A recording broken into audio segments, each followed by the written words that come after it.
warm weather is here and spring is finally upon us, and that means a lot of people out there are going to start playing their favorite spring sports, but that means it's time to start conditioning your body for the stress that they might encounter.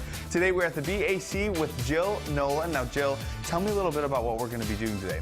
We're going to work a little bit of shoulders and some core, kind of thinking about tennis and golf for some nice springtime sports. We're going to use a resistance band to warm up our shoulders, and then we'll get down on the floor for some core. And this is a piece of equipment that a lot of people do have at home, so this is great to do right in your basement. Absolutely. Yeah, a lot of people have these.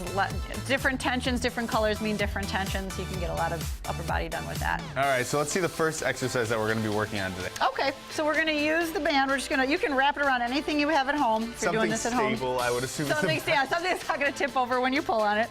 All right, so you'll pull back just enough to get tension, find what range of motion works. You'll extend out, pull back, squeezing the shoulders. So this is going to get the shoulders, the upper part of the back, some of the bigger muscle groups that you'll have for your tennis and your golf games. So for people that are used to using free weights and they're using these resistant bands, how much resistance should you have? How do you know you have the right band?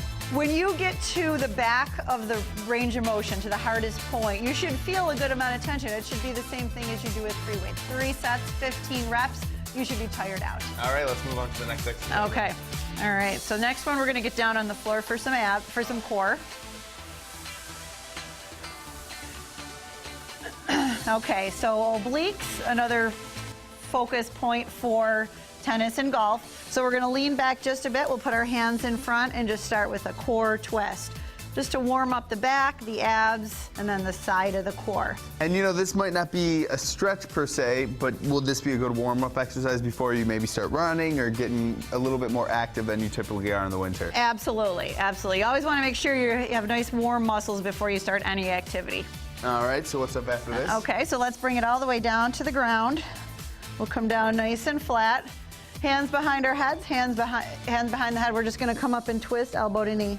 Okay. Back down to center and then switch. So again, this is going to warm up the abs. It's going to hit the obliques. Get a nice pull up with the core and just warming up the core. So is this a little more effective than your traditional crunch? Yes, because you're getting a little bit more core out of it. You're getting the whole, you're getting the abs, you're getting the low back, as well as the side core, the obliques. So we focused on our shoulders and our abdomen. Is there anything else that is really important before we start getting into those springtime sports? Yes, your back. You want to make sure your back is strengthened for that. So for that, we're going to flip it over and do a plank. Okay, so elbows come down onto the ground. You come up onto your toes.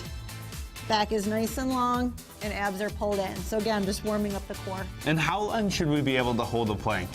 Depends on the person. You should strive for 15 to 20 seconds to start, and then hold it for as long as you can. About a minute is good. So even though we're stationary, this is still engaging a lot of those muscle groups? Absolutely, because everything is active. Even though we're not moving, everything's pulled in and tight. And I'm going to stop now. If someone out there wants to get back in shape, they're sort of coming out of that winter hibernation, who can they talk to here at the BAC to make sure that they're not hurting themselves? They can definitely talk to a trainer or a fitness coach and just tell them what they want to do, what they want to start working on, and we can set them up on a program. All right, well, thank you as always, Jill. Thanks, Matt.